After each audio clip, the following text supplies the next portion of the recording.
আয়াত ৫ ওয়ামিন শাররি হাসিদিন ইজা হাসাদ। অনুবাদ, আর অনিষ্ট হতে হিংসুকের যখন সে হিংসা করে। তাফসীর ১ নং ফুটনোটের বিবরণ।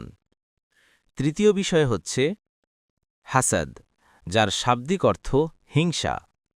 হিংসার মানে হচ্ছে কোনো ব্যক্তিকে আল্লাহ যে অনুগ্রহ, শ্রেষ্ঠত্ব বা গুণাবলী দান করেছেন তা দেখে কোনো ব্যক্তি নিজের মধ্যে জ্বালা অনুভব করে এবং তার থেকে ওগুলো ছিনিয়ে নিয়ে এই দ্বিতীয় ব্যক্তিকে দেয়া হোক অথবা কমপক্ষে তার থেকে সেগুলো অবশ্যই ছিনিয়ে নেওয়া হোক এ আশা করা।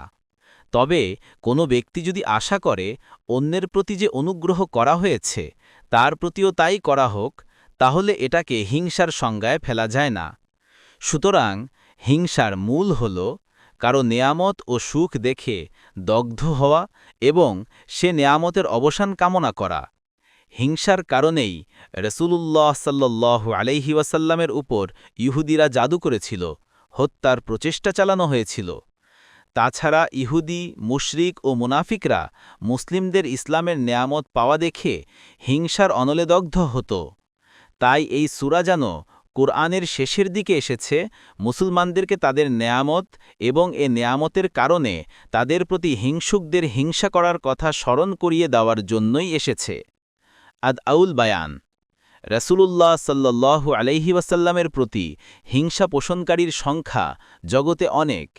এ কারণেও বিশেষভাবে হিংসা থেকে আশ্রয় প্রার্থনা করা হয়েছে এবং রাসূলুল্লাহ সাল্লাল্লাহু আলাইহি ওয়াসাল্লামকে এ ব্যাপারে নির্দেশ প্রদান করা হয়েছে।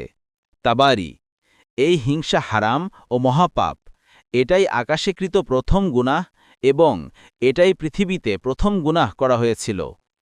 আকাশে ইবলিস আদম আলাইহিস সালামের প্রতি এবং পৃথিবীতে আদম পুত্র তার ভাইয়ের প্রতি হিংসা করেছিল। কুরতুবী ২ নং ফুটনোটের বিবরণ। এখানে বলা হয়েছে হিংসুক যখন হিংসা করে, অর্থাৎ তার মনের আগুন নেভার জন্য নিজের কথা ও কাজের মাধ্যমে কোনো পদক্ষেপ নেয়, তার হিংসাকে প্রকাশ করে, সেই অবস্থায় তার অনিষ্টকারী তা থেকে বাঁচার জন্য আল্লাহর আশ্রয় চাওয়া হয়েছে। ফাতহুল কদির।